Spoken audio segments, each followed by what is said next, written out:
Welcome to Resource on the Go, a podcast from the National Sexual Violence Resource Center on understanding, responding to, and preventing sexual abuse and assault. I'm Louie Marvin, and I'm the training specialist at NSVRC. And on today's episode, we're discussing our new e-learning tool called Plain Language for sexual assault, abuse, and harassment.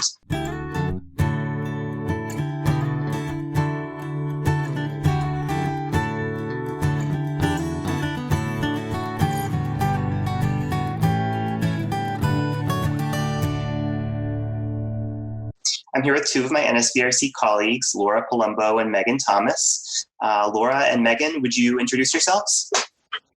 Sure. So my name is Laura Flumbo, and I am NSVRC's Communications Director.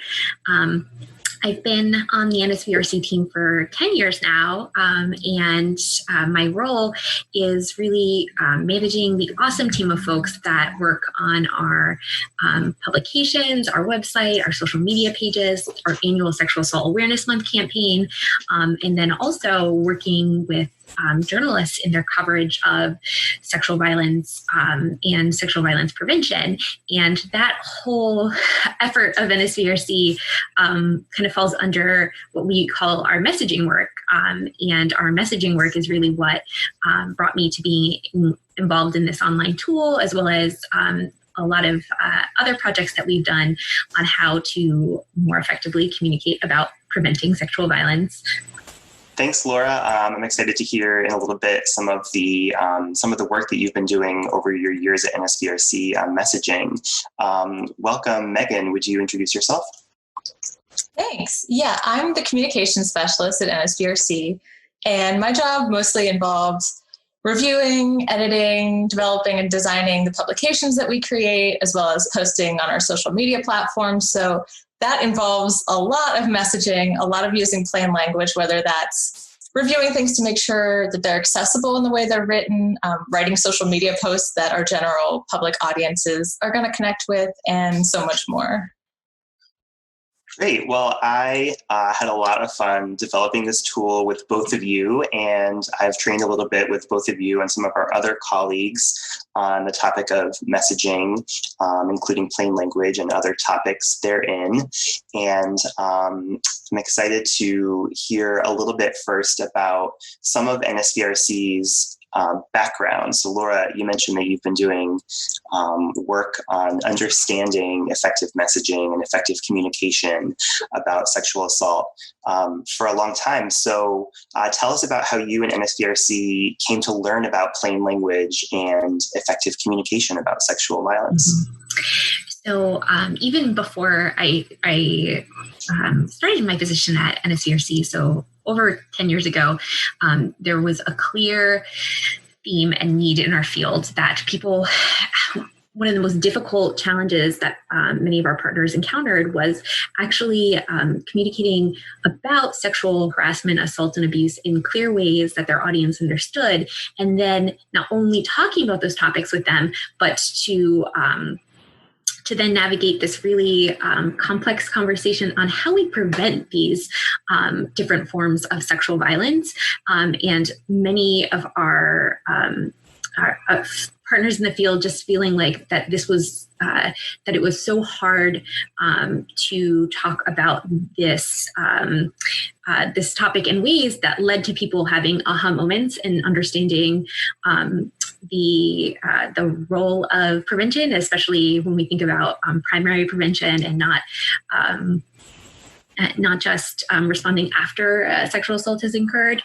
And so that is what led NSVRC to embarking on a number of projects to kind of dig deeper at this question. So what is it that makes it so challenging to talk about these topics, and how can we talk about them more effectively?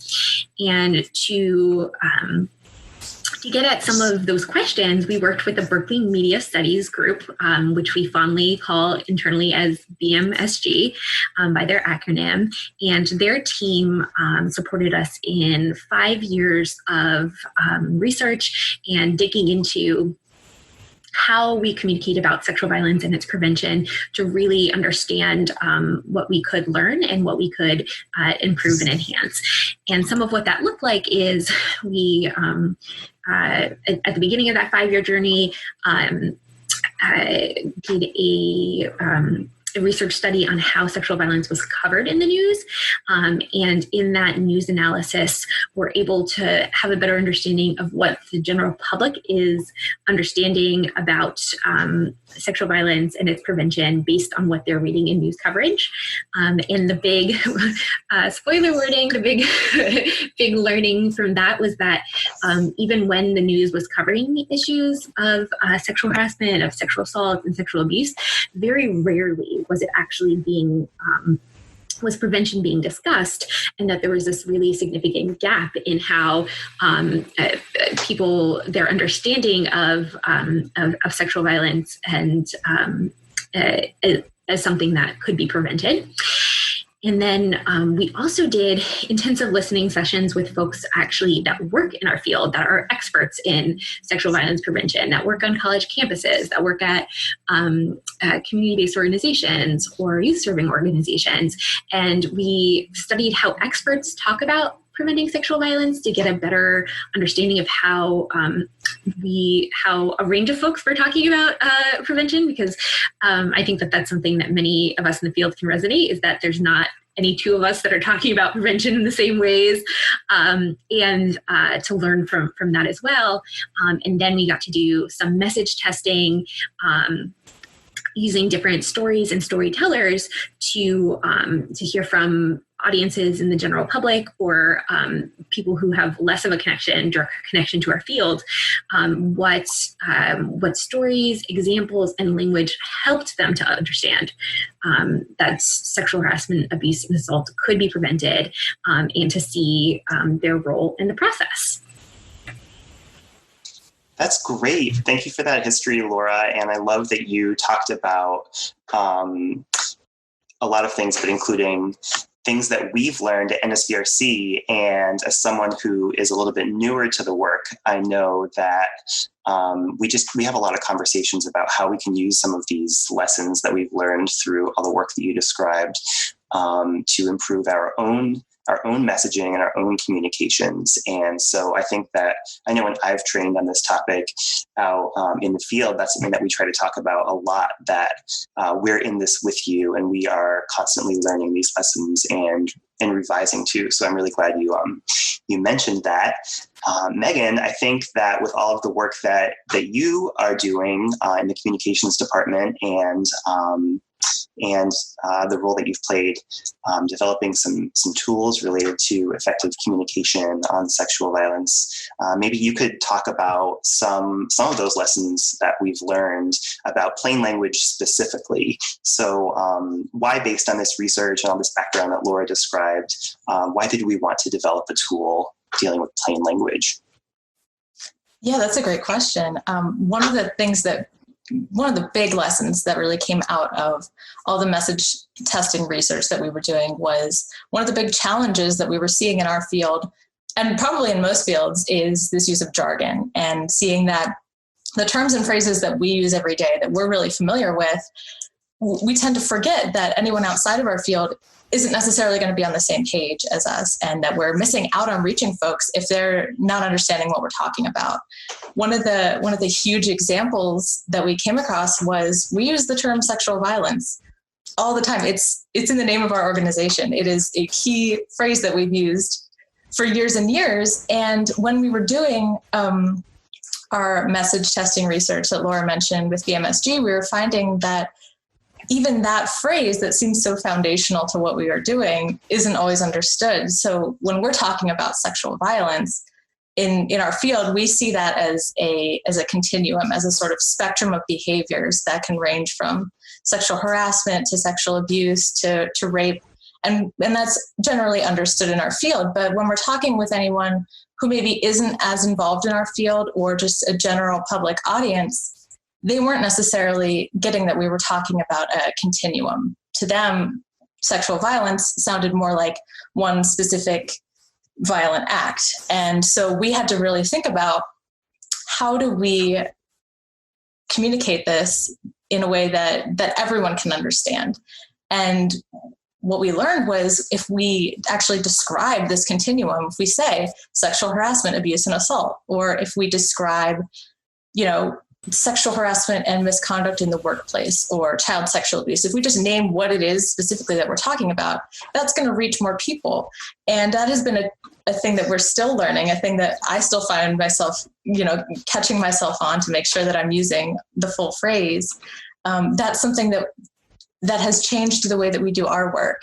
So based on all of this, we started talking about how we can share what we've learned in an online tool.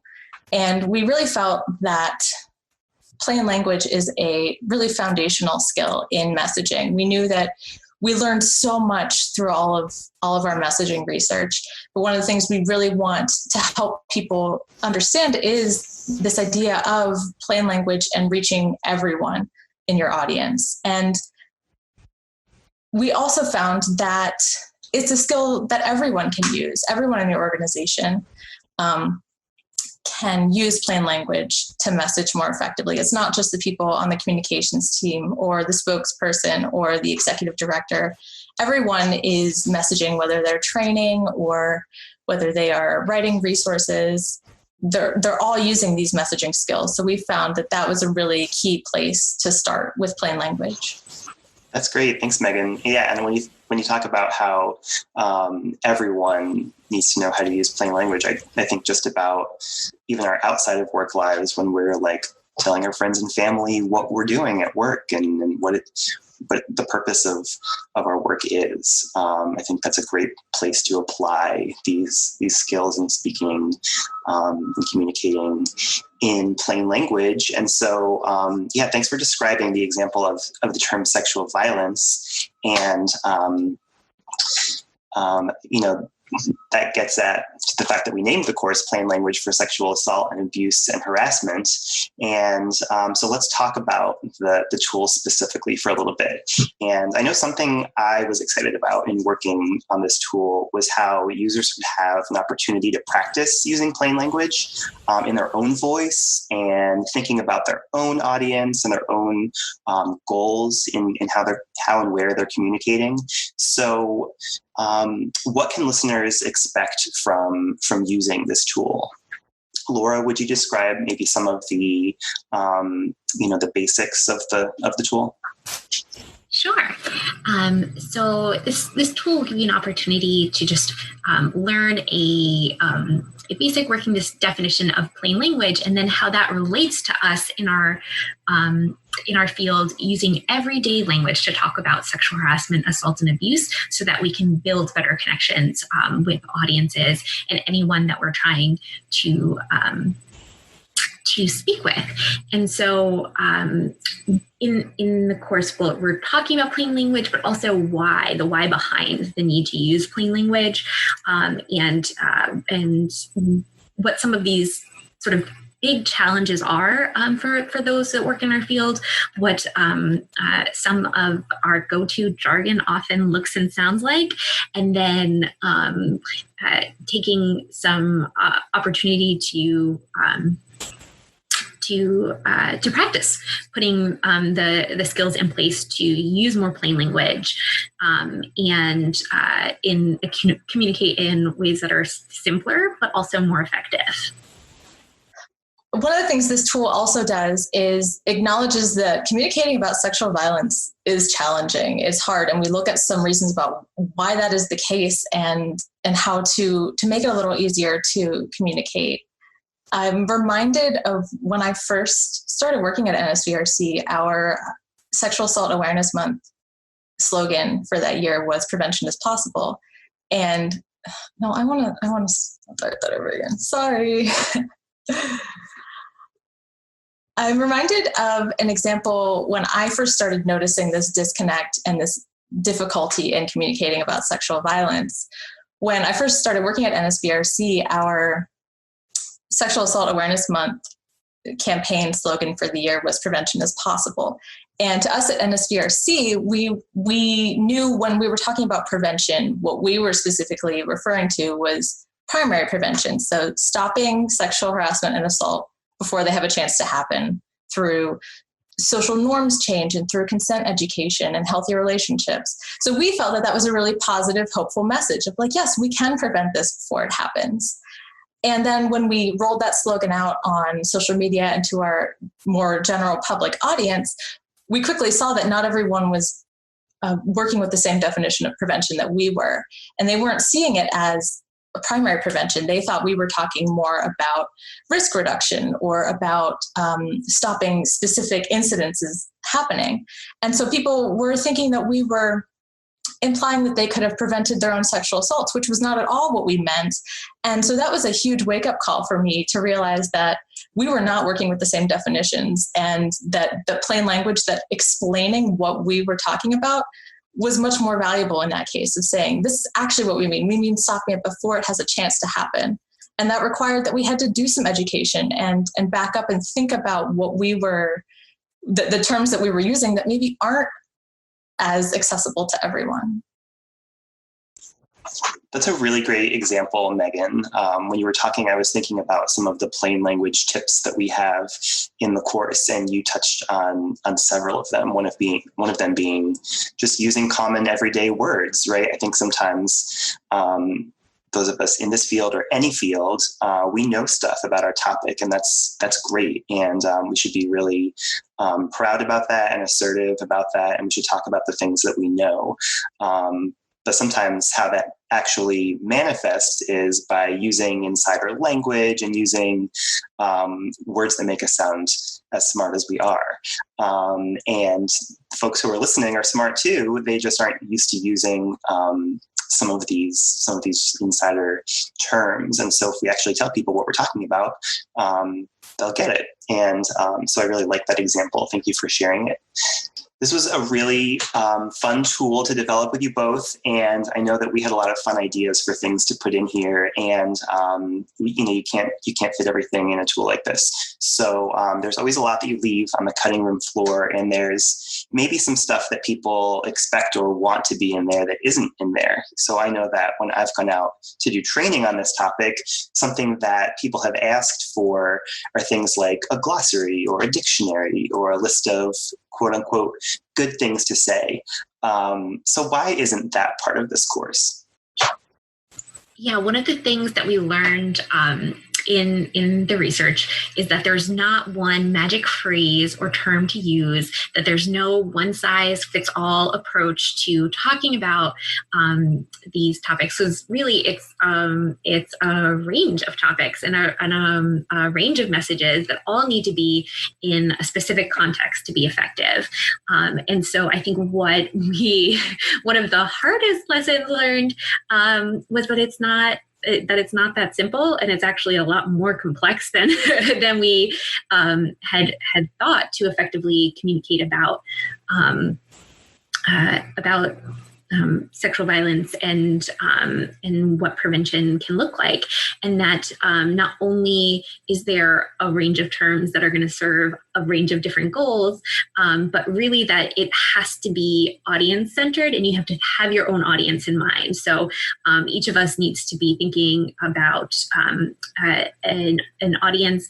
And I think oftentimes one of the things that's most challenging is that we're thinking of a wide range of people when we think of our audience. So people who all have different levels of learning and understanding on this topic or familiarity with it. And so actually setting a baseline for yourself of how do I talk about these issues in the way that the person who in my audience knows the least will be able to understand and benefit from. And from that being like really an opportunity to shift our mentality about how we talk about our work, and not just thinking about what we know, but what our audience needs to know, and how we can help use language to build pathways towards them understanding.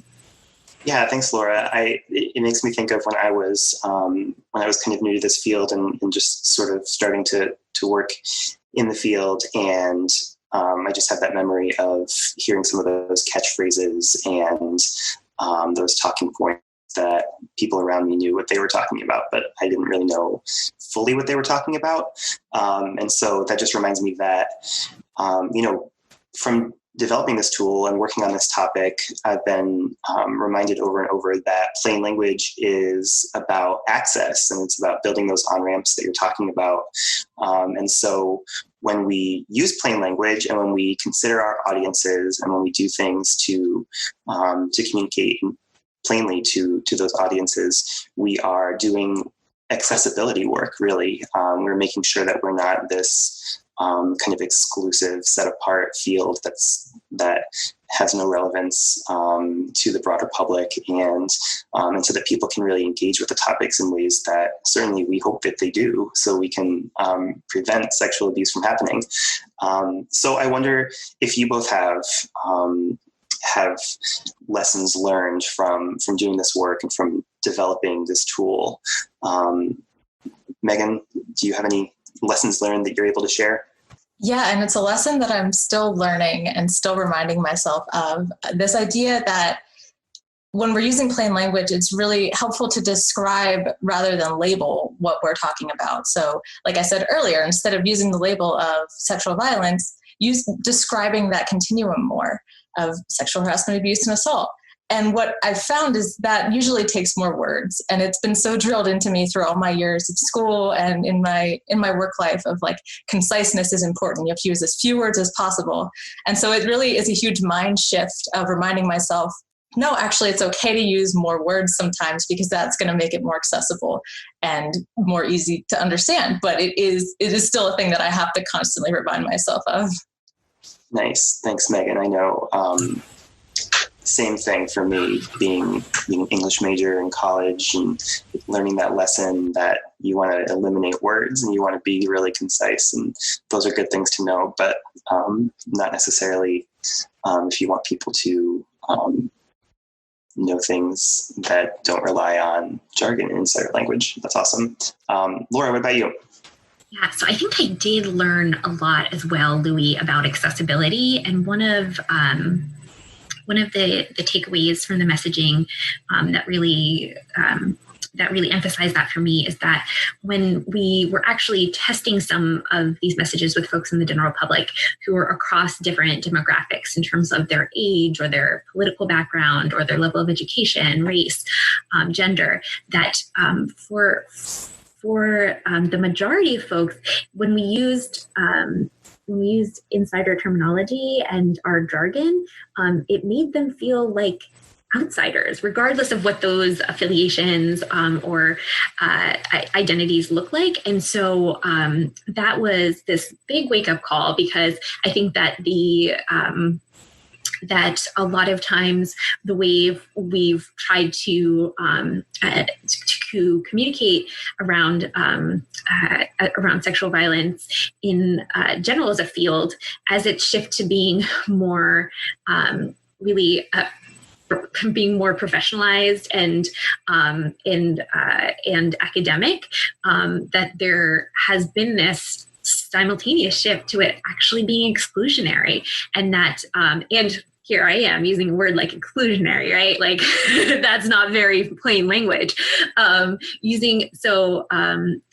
Like when I say exclusionary, meaning that we are not creating seats at the table with the word that we're using, that we're sending a signal that you don't belong here, you don't belong at this table. And so that is something that I think it was a really powerful lesson. And I guess I would use that lesson to segue into another lesson. So just as you saw me catch myself in falling into use of more complex and complicated terminology, that's something that is definitely an area of ongoing work for me myself, as well as like for other members of our team at NSVRC. But I think in particular, like it might be easy to assume that as someone who has for years studied not only in terms of our organization's work, but in general, like my academic background has been in communications, that that I would, and being so involved in this project specifically, that I would probably represent to folks what it, a good example of what it looks like to put these goals into practice. And that is absolutely not the case. Like, I need this just as much as, and probably more, because of how embedded I am in an organization, a national organization that focuses on research, that uses the public health framework. Like, all of those layers mean that I need this even more because of my role and because of my background. And that the more you know means that you probably have a lot more to unlearn in terms of how you communicate, and communicating more effectively. And I guess, like, I would just want to share that for people who, have felt that, felt that frustration, because I know that frustration of, I didn't say that quite like I meant to, or I can tell that what I wanted to resonate with this person or with this audience isn't really coming through. They're not really getting what I'm saying, and it's not them. So I guess, like, I would just put that out there too, as the lesson learned of awareness about communication and awareness about use of plain language, and the language that we use is ongoing, and kind of in an ongoing opportunity for us to improve. And the piece of that, and here I am getting a little a little geeky about that, is one of the things that's very interesting about us, like shifting to that point of view about how we communicate individually, is it's also representative of the context that we're communicating in, right? Because context and audience are never static either. Like, they're not always the same in terms of their level of information, or the amount of background or context that they have for the work that we're doing. So in having worked at an organization for this period of time, I've really seen that, a lot more people in the general public understand what the term rape culture means when we use it than when we used it 10 years ago. But that doesn't necessarily mean that it is the most effective or plain term to be using. So just kind of like that this is ever evolving in terms of our own journey, but our audience's journey and the context that we're messaging in, and that all of that can be served by having more awareness, and being intentional. That's great. Thanks so much, Laura. I love that you're underscoring that there's something in here for everyone. Definitely, if it's your first time thinking about plain language, it's a great tool. It's also a great tool, like you're saying, Laura, for those people who have been in the field for a long time and maybe have developed some communication habits around public health or grant language. So again, the tool is called Plain Language for Sexual Assault, Abuse, and Harassment. It's available on NSVRC's campus, which you can find at campus.nsvrc.org. And Laura, would you review where else people can go beyond the tool to learn more about the topic of plain language?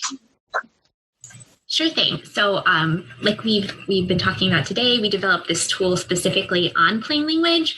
But one of the cool things about our messaging work and the research that we did with the Berkeley Media Studies group is it was able to inform a lot of different pieces that we were able to offer folks around how to effectively communicate around prevention. So what we also created in that process was a guide called Moving Toward Prevention, a guide for reframing sexual violence. And that is a publication that talks about recommendations for how to frame sexual violence, develop effective messages about prevention, and work with the media to inform and educate the public. So it's like, if you in that guide, we talk about the importance of plain language, but aren't able to go into this level of detail about how we practice using plain language as a skill. And the guide gives you a really good comprehensive overview of what we learned from our research with BMSG, as well as what are some takeaways from that overall for your work in addition to plain language. And our partners at the organization Reliance also supported the research that Berkeley Media Studies Group did and released a guide as well. And their guide is called Where We Are and Where We're Going, Making the Case for Preventing Sexual Violence. And that provides recommendations on making the case for prevention with general public audiences in a range of ways that is also very helpful. And so, both guides have a lot of value to offer people who are trying to make this ongoing shift toward talking about these topics more effectively and reaching more audiences. One of the other things that NSVRC created that is also a very cool tool is we were thinking a lot about how we could use our lessons learned from the research on messaging and our work with Berkeley Media Studies Group, specifically in helping folks talk to members of the media, to journalists and reporters. And so we created a media relations toolkit that gives some simple, easy to use tools on how to prepare for an interview or write a press release and plan media relations, all in ways that was informed by that research as well. And all of that is accessible on our website. Thanks, Laura. Definitely go check out those tools. Check out the e-learning tool, Plain Language for Sexual Assault, Abuse, and Harassment. And this has been a great discussion. It was really fun kind of getting a chance to debrief working on this tool with you both. We had a lot of fun developing it. So thank you to Laura Palumbo. Thank you, Megan Thomas. I'm Louie Marvin. We are from the National Sexual Violence Resource Center. Thanks for listening to this episode of Resource on the Go. For more resources and information about preventing sexual assault, visit our website at www.nsvrc.org. You can also get in touch with us by emailing resources@nsvrc.org.